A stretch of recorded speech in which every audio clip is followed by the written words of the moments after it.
Firefighters in Southern California were given some form of a break over the weekend from the dry and windy conditions that sparked several major deadly wildfires across the Los Angeles region.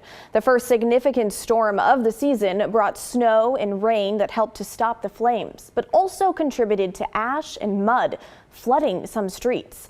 Last week, Los Angeles County officials quickened cleanup efforts and passed several measures intended to lessen the environmental impact of debris.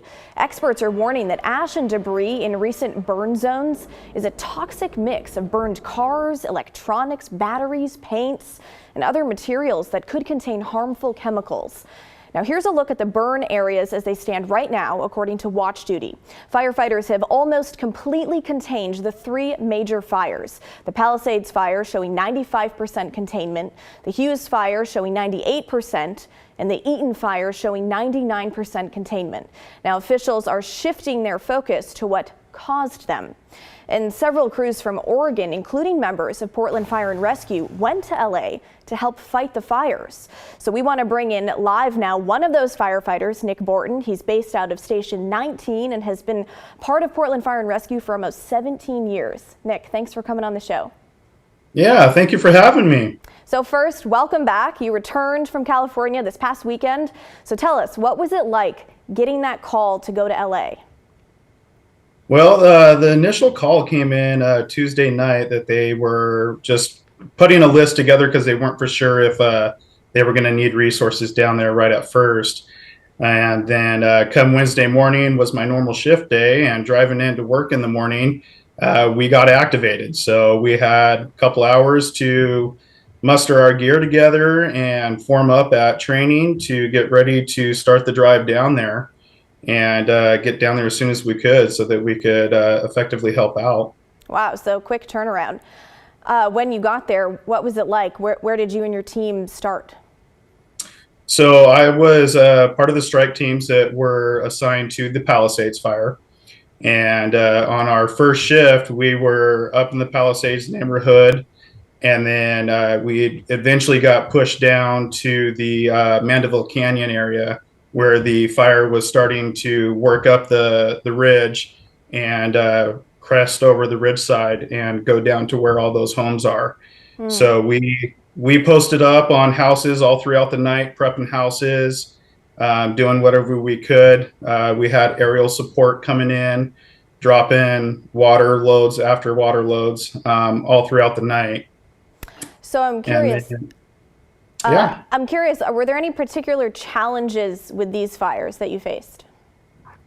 Just the terrain is the biggest part. You know, that area has a lot of box canyons, so that fire can jump across the canyon really easy. And so that intensifies the rate of spread. So getting a good handle on it early is essential to firefighting efforts. Were there any lessons learned from this fire that you can take back here to Portland, say if we ever had a large urban wildfire? You know, the biggest thing is just having houses prepped. You know, if you're living in a urban interface area, having, you know, vegetation cleared away from your houses so that if an instance like this does happen, you're able to fend off the fire somewhat so that it can't jump onto your property as soon as possible.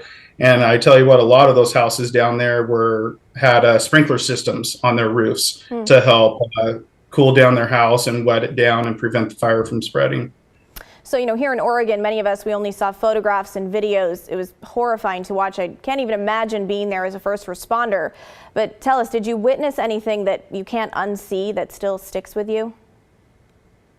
You know, I gotta say, I mean, it's one of those natural disasters where it just goes through, whether it's a hurricane, tornadoes, earthquakes. This one happened to be fire, and it took out entire neighborhoods. So seeing just blocks of houses where nothing is left standing is kind of hard to see. I mean, people lost their homes and all their possessions. So that's hard for them to have to come back home to. So I feel for them in that. Can you give us any perspective on how long you think it'll take for that community to recover? You know, I'm not for sure. You know, the cleanup's going to probably take quite a while, you know, to get all that rubble out of there and build new houses. I will say the utility companies were down there immediately. Even they were coming from out of state as well, bringing in resources, working on getting power poles back up and gas lines and everything so that they can start the rebuild process. So they're working tirelessly to start heading that way. Well, Nick, thank you so much for your time and for all that you've done. We appreciate it. Yeah, thank you. Well, earlier this month, reporter Bridget Chavez from our sister station in Seattle spent 3 days on the ground as the Palisades and Eaton fires raged in LA. They spoke to residents and first responders about the devastation. It was a firestorm. It was a tornado, and there was like 30-foot flames. It was just a powder keg moving down, and I had so many embers flying around me. I couldn't see, I couldn't breathe. Hear more of that story in Scenes of Destruction, 3 days in LA. You can stream it right now on KGW+. We'll be right back.